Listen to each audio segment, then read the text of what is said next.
Welcome back sa ating channel, Go E-Vehicle, Electric Vehicle Channel. Yan, as you can see at my back EV, yan, nakikita natin Shell Recharge dito sa ni Robinson Magnolia Basement 1. So, kanina hindi ko to siya nakita talaga kasi iba yung pinasuka kong parking. But again, kung dito kayo sa Basement 1, dito sa may malapit sa kanilang food court kay EV ay ayan, makikita nyo agad kapag pumasok kayo sa entrance parking ng mall ng Magnolia. So, ka-EV, tara, pasyalan natin yung EV charging station doon sa likod ko. Let's go! Welcome to Go E-Vehicle, your go-to channel for electric vehicles, including the latest trends, updates, insightful discussion, and EV reviews.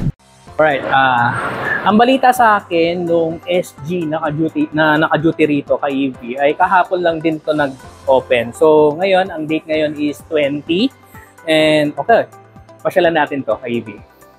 And nakikita nyo kay EV, 2 guns at merong naka-charge.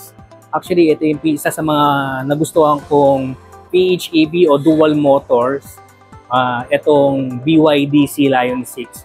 So, naka-charge siya habang nagmo-mall, di ba? So, alright, 2 guns.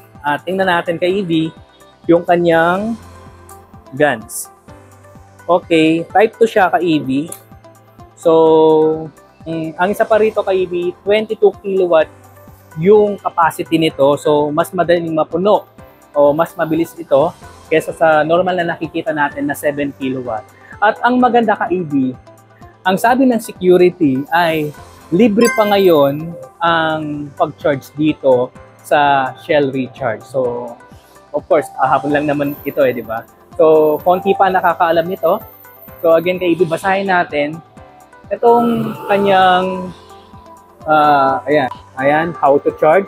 Ayan, nakita. 3-step lang kay EV dito. Ayan, connect, plug, and enjoy.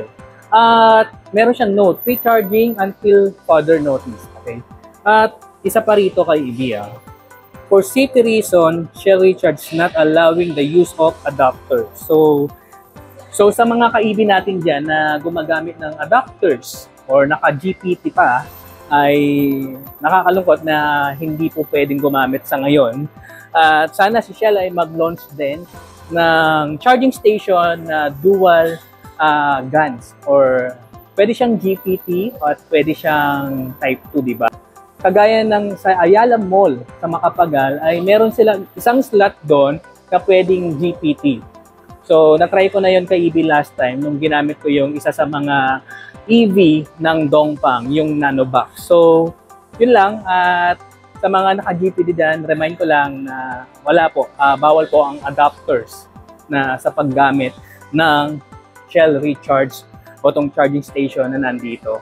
So again kay EV, ayan, kung nagustuhan mo itong ating video, please paki-like naman yung ating video at malaking tulong na sa ating channel yung pag-like mo, and of course mag-subscribe ka na rin para sa mga upcoming videos like katulad ng ginagawa ko. Basta napuntahan ko yung isang lugar na merong EV charging station ay binabalita ko ito.